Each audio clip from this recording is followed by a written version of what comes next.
और जब ब्रजानंद जी की शताब्दी बनी तो मथुरा में जो है राजेंद्र बाबू आए, बैठे, और उन्हीं की अध्यक्षता में, माने वही अध्यक्ष थे, उनका कोई मतलब नहीं था इस बात से, क्योंकि उनको क्या कोई अध्यक्ष थोड़ी बनना था, कुछ बनना थोड़ी था उसमें, लेकिन वो अध्यक्ष थे। और उनकी अध्यक्षता में बालकृष्ण शर्मा, नवीन और इन सब लोगों ने प्रस्तावित किया हिंदी जनपदी परिषद कि भाई ऐसी एक परिषद बने जो अंतर जनपदी, जिसमें हरियाणवी भी बैठे, जिसमें मालवी भी हो, जिसमें निमाड़ी भी हो, जिसमें मगही भी हो, मैथिली भी, जैसे मायके में बेटियां आपस में सुख दुख बतलाती हैं, वैसे ही ये जो बहनें हैं, जो लोक भाषाएं हैं, ये एक मंच पर आकर के बैठे अपना सुख दुख बतलावें। इसलिए अंतर जनपदी परिषद बननी चाहिए। बाबूजी ने कहा वाह, बड़ा बड़ा ही आइडिया, जरूर बनना चाहिए।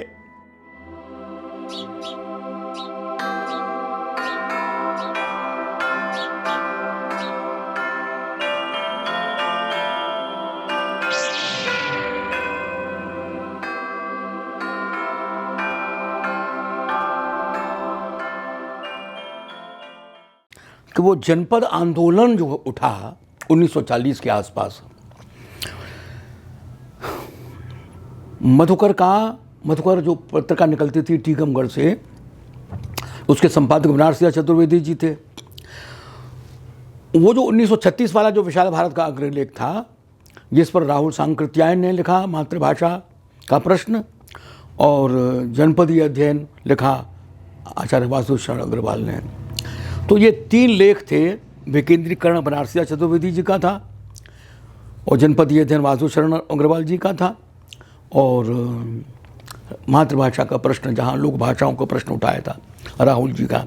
ये तीनों लेख जो है उस जमाने के सुनीति कुमार जैसे चटर्जी थे, उससे भाषा वैज्ञानिक थे, वो बड़े उद्भट विद्वान थे, उनसे लेकर के बाकी सब तक माखनलाल चतुर्वेदी थे, और दूसरे थे भवानी दयाल सन्यासी थे। इन सब लोगों के लिए वो 3 लेख भेज दिए गए थे, और आमंत्रित किया गया था कि इस पर आपकी प्रतिक्रिया क्या है। तो सबकी जो प्रतिक्रिया आई, रामविलास शर्मा जी ने बहुत विस्तार से लिखा। प्रगतिशील साहित्य की समस्याएं जो थीसिस सामने आई थी, उन्होंने पीछे जनपदीय अध्ययन पर एक पूरा का पूरा एक चैप्टर दिया, परिशिष्ट में दिया है। जो भारत की जो कम्युनिस्ट पार्टी है, उसने कहा कि भाई इसका अध्ययन किए, तो उसका अध्ययन करके जो है वो उन्होंने वो पीछा चैप्टर उसमें जोड़ा है। मैं नाम आपको बता दूंगा अभी थोड़ी देर पहले, याद आ जाएगा। तो वो जो जनपदी वाली जो बात उभर रही थी ना, लोक भाषाओं का, लोक साहित्य का, लोक से जुड़ने का, लोक जीवन में समा जाने का, साहित्य में लोक बसे और लोक में साहित्य बसे, ये उसका सूत्र था। साहित्य में लोक और लोक में साहित्य।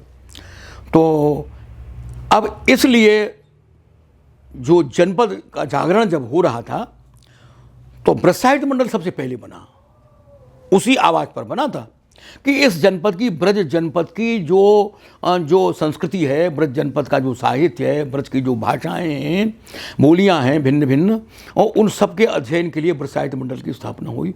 और आचार्य वासुशरण अग्रवाल जो है उसके अध्यक्ष थे, डॉक्टर सत्येंद्र जी उसके सेक्रेटरी थे, सचिव बने, और उन्होंने गांवों में ब्रज साहित्य मंडल की शाखाएं खोली।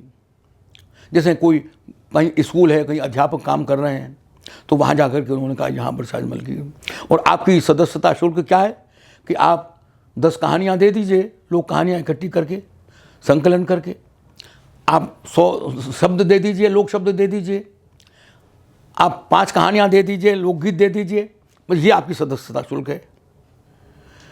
तो इस प्रकार से जो है वो जो गाँवों में इसका प्रसार होता रहा, और वो एक साहित्य भी इकट्ठा होता रहा। राजेंद्र बाबू 2 बार आए, राष्ट्रपति राजेंद्र बाबू ब्रज साहित्य मंडल में 2 बार आए, और वो इसी बात से प्रभावित हुए कि ये तो बिल्कुल लोकतंत्र, साहित्य का लोकतंत्र, भाषा का लोकतंत्र, संस्कृति का लोकतंत्र विकास हो रहा है, लोकतंत्र का। क्योंकि सबके मन में लोकतंत्र था। स्वतंत्रता का आंदोलन जो है वो सत्ता परिवर्तन का आंदोलन नहीं था, वो सत्ता परिवर्तन का आंदोलन नहीं था। क्यों कि सत्ता परिवर्तन तो तब जब राजा लड़ाई लड़ रहे हो भाई, कोई मैदान हो रहा हो, कुछ वो हो रहा हो। यहाँ तो जनता और सत्ता के बीच लड़ाई है, और जनता लड़ रही है। तो जनता क्यों लड़ रही है कि जनता में जो है वो ये जागृति आ चुकी है कि संप्रभुता का स्रोत हम हैं, इसीलिए जनता को जनार्दन कहा गया था। सिंहासन खाली करो कि जनता आती है, यह आवाज थी। भारत माता ग्राम वासिनी, वही जनपदी स्वर है, वही जनपदी स्वर है। तो ये जो आवाज जो थी, ये वास्तव में लोकतंत्र की लड़ाई थी, है ना। यह तो लोकतंत्र की लड़ाई न होती तो अच्छा, इस आज़ादी लड़ाई जो लड़ी गई 100 वर्ष तक, उसका परिणाम क्या निकला? परिणाम निकला लोकतंत्र, भारत का संविधान, ये उसका फल था। क्या मिला हमको? हमको मिला संविधान, हमको मिला लोकतंत्र, और लोकतंत्र सबसे बड़ी उपलब्धि थी। इतने बड़े संघर्ष की उपलब्धि, सत्ता परिवर्तन का कोई मायना नहीं है। काला हो या गोरा हो, सत्ता से क्या नहीं, वो लोकोन्मुखी है, संप्रभुता जनता के पीछे। तो लोकतंत्र की लड़ाई थी।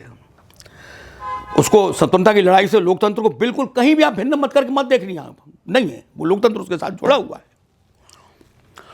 तो लोकतंत्र का जो दर्शन था, वो उस जमाने के जो योद्धा थे स्वतंत्रता के, तो राजेंद्र बाबू के मन में अरे ये अंतिम व्यक्ति तक आप पहुंच रहे हैं। तो केवल इसीलिए वह हाथरस अधिवेशन में राजेंद्र बाबू आए, और जब ब्रजानंद जी की शताब्दी बनी तो मथुरा में जो है राजेंद्र बाबू आए, बैठे, और उन्हीं की अध्यक्षता में, माने वही अध्यक्ष थे, उनका कोई मतलब नहीं था इस बात से, क्योंकि उनको क्या कोई अध्यक्ष थोड़ी बनना था, कुछ बनना थोड़ी था उसमें, लेकिन वो अध्यक्ष थे।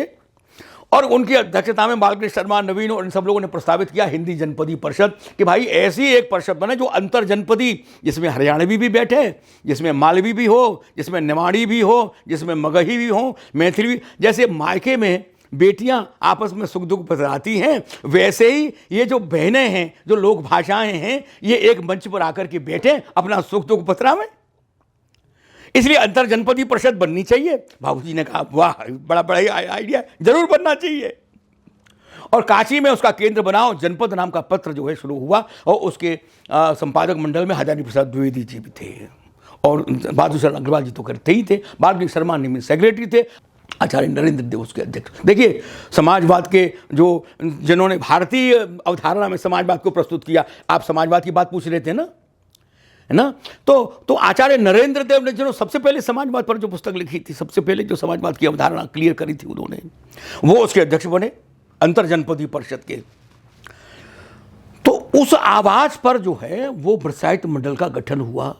बहादुर शरण अग्रवाल जैसा महामनीषी अंतर्राष्ट्रीय ख्याति का आदमी, जो कला की जो उन्होंने बात लिख दी, उसको उन्होंने लोगों ने वेदवाक्य मान लिया, ऐसा मनीषी उसके अध्यक्ष थे जी। बाकी मैं तो जो है वो जब BA कर रहा था, उसी समय जो है मैं उसमें गोष्ठियों में आने जाने लगा। मेरे गुरुजी थे काव्य गुरु भगवान दत्त जी, वे संस्थापकों में से एक थे, तो वो मुझे ले जाते थे। तो मेरे लिए काम यही था कि फर्श बिछाना है, तो फर्श भी बिछाता था, पानी लाना है तो भाई पानी पिलाना है। तो वहाँ से मेरी एक कार्यकर्ता के रूप में ब्रज साहित्य मंडल में मेरी जो शुरुआत जो हुई, वो यहीं से हुई थी कि मैं एक कार्यकर्ता, निमंत्रण देना, लोगों को निमंत्रण बांट आना लोगों से, या ब्रज भारती बांट आना लोगों से, है ना, किन किन को देना। तो साहित्यकारों से परिचय तो ये हो ही रहा है। तो ये मेरा एक प्रारंभिक रूप था, वो एक था जनपदी कार्यकर्ता का, एक वॉलंटियर के रूप में ब्रज साहित्य मंडल से मैं जुड़ा। लेकिन जुड़ा, और वो जुड़ाव जो है बढ़ता चला गया। धीरे धीरे जब आदमी निरंतर काम करेगा तो लोगों की नज़र में तो आ जाएगा। इस बीच में एक ये हुआ कि राजेंद्र रघुवंशी अमर उजाला के सहायक संपादक थे। राजेंद्र रघुवंशी जो है मेरे बाबा जवाहरलाल चतुर्वेदी जी के पास आए, तो उसमें मैं भी बैठा हुआ था। बोले कि मैंने BA कर लिया है, अब MA में हूँ। तो उन्होंने कहा लिखते क्यों नहीं हो? तो मैंने बताओ क्या लिखूँ? बोले अपने बाबा पर ये लेख लिख दो। मैंने लेख लिख दिया, डोईलाल जी को पसंद आ गया, जो उसके प्रधान संपादक थे। उन्होंने कहा इसको जोड़ लो।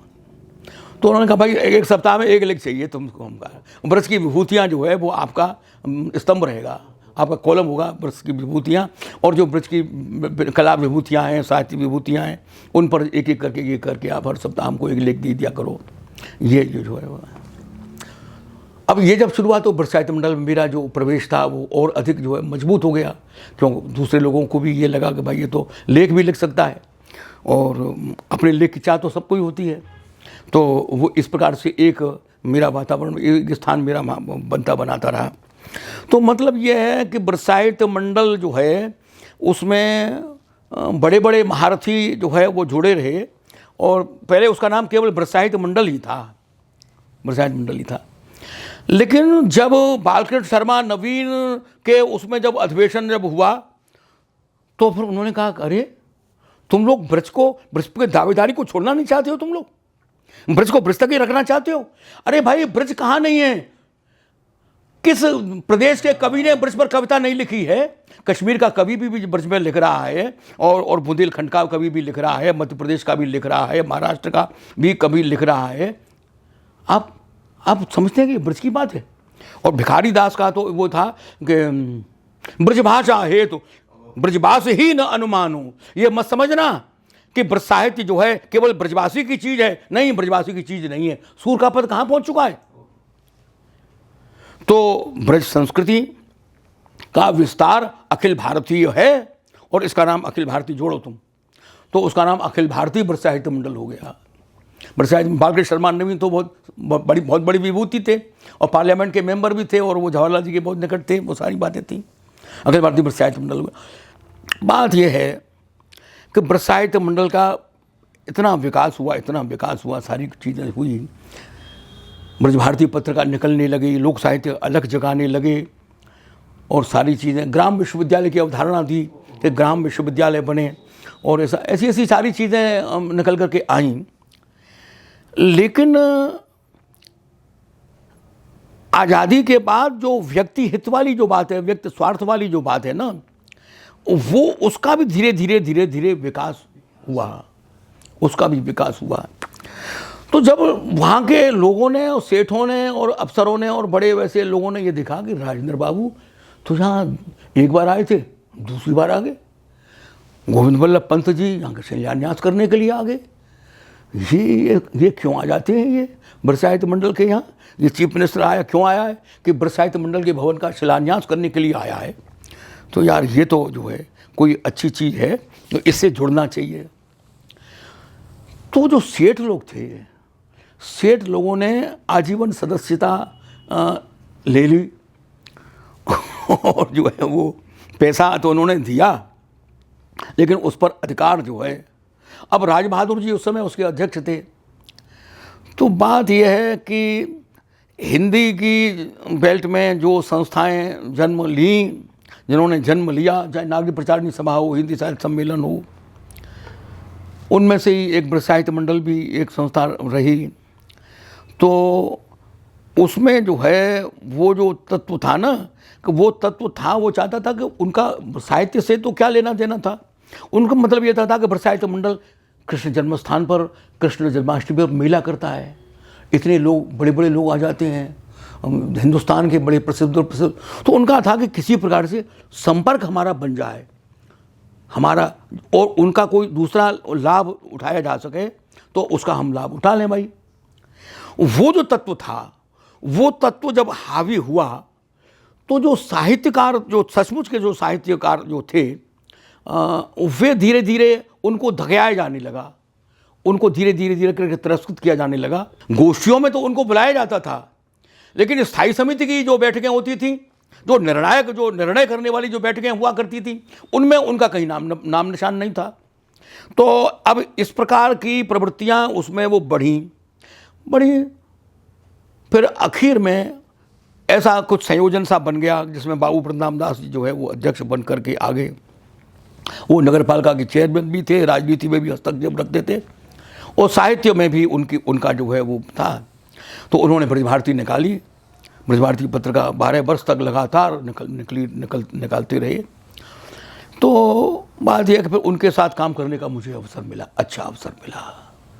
बाबू प्रताप दास जी के साथ मैं काम करता रहा, और उसी जनपदी आंदोलन के सिलसिले में हम लोगों ने ये मांग उठाई। मेरे पास वो पत्र भी है राज बहादुर जी का, वो बल्कि फेसबुक पर भी है वो, कि भाई जब हम जनपद की आवाज़ दे रहे हैं तो वो उस आवाज़ का असर और प्रसार ज़्यादा व्यापक होना चाहिए। इसके लिए हमको आकाशवाणी की आवश्यकता है, आकाशवाणी का केंद्र यहाँ बनना चाहिए।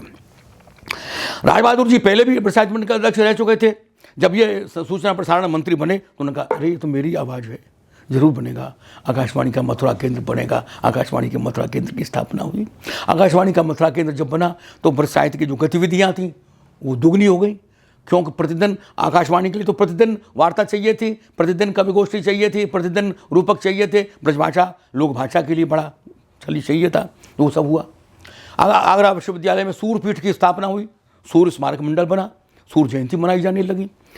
तो इस प्रकार से ब्रज साहित्य मंडल ने जो स्वर दिया, एक जो आवाज़ दी, उस आवाज़ से कितने कवियों को मंच मिला, कितने साहित्यकारों को आकाशवाणी पर या दूसरे मंचों पर काम हुआ। सूर शब्दकोश का संपादन हुआ, सूर सागर का संपादन हुआ, दूसरे अष्टछाप के साहित्य का संपादन हुआ, और फिर लोक साहित्य पर जो अध्ययन का जब शुरू हुआ तो लोक साहित्य पर कितनी थीसिसें, कितने शोध प्रबंध जो है वो सामने आए। तो इस प्रकार ब्रज साहित्य मंडल ने कृष्ण जन्मस्थान के उद्धार की आवाज़ लगाई। तो कृष्ण जन्मस्थान में लगे तो कृष्ण जन्मस्थान का भी वो मेला जो लगता था कृष्ण जन्माष्टमी वाला। हालांकि जो जन्मस्थान जो ट्रस्टी है वो ट्रस्ट तो मदन मोहन मालवीय जी आए थे, और बिरला जी जो जोगल किशोर बिरला थे, और हनुमान प्रसाद पोद्दार जी थे। तो ये इन लोगों ने उसका जो विकास किया उस प्रकार से विकास।